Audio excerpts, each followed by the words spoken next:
Tom Taylor and Bruno Redondo continue to try and kill Dick Grayson as Blockbuster sends a series of assassins after the billionaire philanthropist, but luckily he has some help. Tom Taylor continues his Get Grayson storyline this issue as Dick tries to get to work saving Blüdhaven from the goons like Blockbuster, beginning construction on his new Pennyworth Foundation building, finally after all of the tie-ins and annuals put a hamper on the storyline. I love the straightforward nature of this issue, it's just a bunch of assassins trying to kill Dick Grayson, but thanks to all his superpowered friends like the Flash and the Titans, that's a little tough to do. It led to some really fun team-ups with all his Titans friends, as well as Taylor putting the through line of your home being where your family is, and it's so brilliant, especially for a character like Dick Grayson, who has had so many different families, from his original biological family, then one with Bruce Wayne and the Bat family, and then with members of the Titans, and now he's kind of making his own family with Barbara and Haley and all these other characters, and it's great watching him impart those experiences onto other people and use those experiences to help people find family. Heartless, the new villain Tom created for the run, also finally makes a comeback after being kind of forgotten about there for a little bit, and while it's just a little tease at the end with 2 pages, I'm very much looking forward to him becoming the big bad again, since it felt like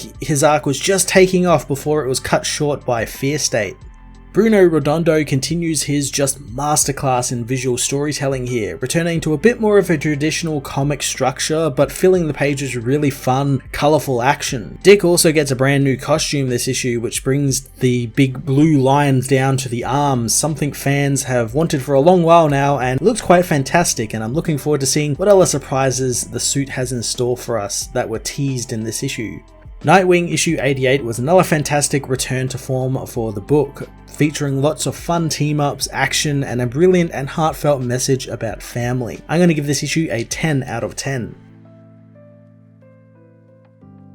Nightwing issue 88 finds Dick watching over the city, seeing what it can be and how he can bring the change it needs, but there are some people who feel that power matters more than people's lives, and they will do pathetic, vile things to hold that power, and while he can see what it can be, he first needs to protect it from those who will look down on Blüdhaven. Blockbuster meanwhile tells his assassins he won't be telling Mayor Melinda Zuko about his plans, and she'll know soon enough, telling his killers that the money will be in their account the moment Dick Grayson dies. Barbara meanwhile is asked by her contact if Dick knows what she's up to, but she isn't planning on telling him either, and if the person is so concerned, they could always tell him. The person refuses to go anywhere near that, telling Barb that they'll be in place as Nightwing returns home bearing breakfast for both Barbara and Haley. Barbara asks if he went to the deli dressed as Nightwing, and Dick knows it draws less attention this way, almost like Nightwing is the secret identity now. Barb knows that after what he did promising his billions to the people who need it, the world was always going to pay attention. She asks if he really is going to go through with this today, and Dick refuses to hide out, knowing that this is a big moment for the Alfred Pennyworth Foundation and he has to be there. Barb reminds him that he needs to remember that there is a price on his head, hoping that it will be safe since she and Haley will be coming along as well. Dick wonders if that's a good idea, and Barb knows that it's not,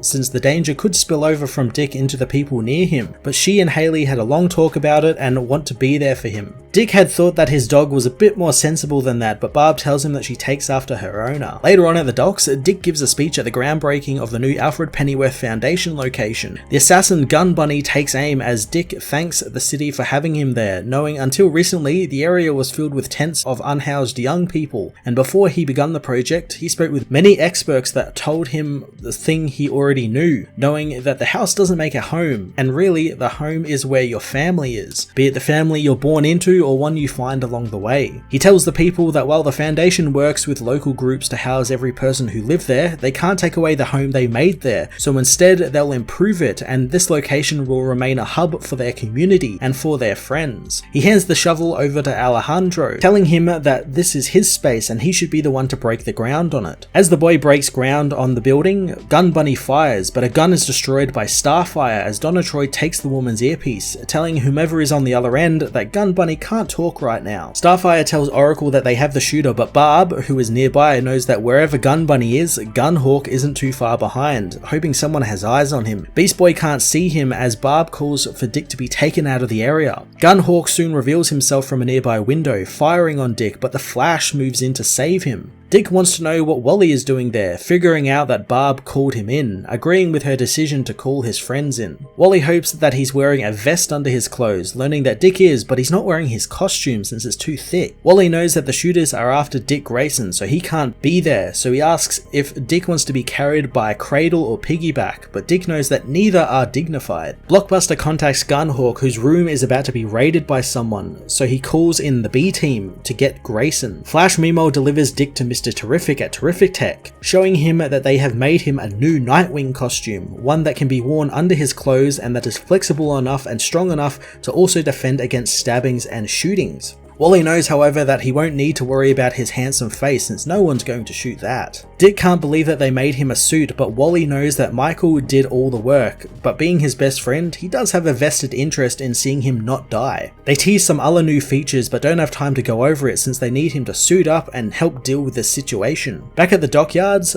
Blockbuster's B team have taken the people at the groundbreaking hostage, demanding Dick Grayson show himself. Melinda tells the goons that they are making a very big mistake and their actions will have consequences, as the consequences soon show themselves as Nightwing and Flash appear, fighting the goons as the rest of the Titans also arrive, surprising Dick again. Beast Boy tells him that they had a long conversation with his dog and decided he needed backup for this. Raven says that she liked Dick's speech about family who finds each other, as Cyborg reassures Dick that his trouble is their trouble, and Dick would be there for any of them. Nightwing rallies the Titans together again, teleporting to Blockbuster. The man tells the team that they are trespassing and he has every right to hurt them, but Starfire confronts him, wondering what he's going to do, since he's confused being large and cruel with being powerful, wanting him to test it on her. Beast Boy really hopes he does, as Donna knows that there is a good chance he was involved in these assassinations, and while he's probably covered his tracks well, she wants him to know that they all believe in what Dick has started there, and from that moment on, Dick Grayson has Titan's protection. The team leaves, so Roland contacts Gunhawk, who is being attacked by Heartless. The villain tells Gunhawk that Grayson's heart belongs to him, and the assassin tells him that he's being paid $10 million to stop that heart, and he doesn't care about that weirdo. Heartless slams him into a wall, demanding to know who hired him, so Gunhawk spills the beans when his arm is broken, telling him that Blockbuster hired him. Heartless knew it had to be Roland, knowing he'll need to get a bigger jar to deal with his heart. He wonders if Gunhawk has someone who will miss him, and the assassin says that Gun Bunny will, as Heartless thinks that's perfect, using his heart gun to kill the assassin and take his heart.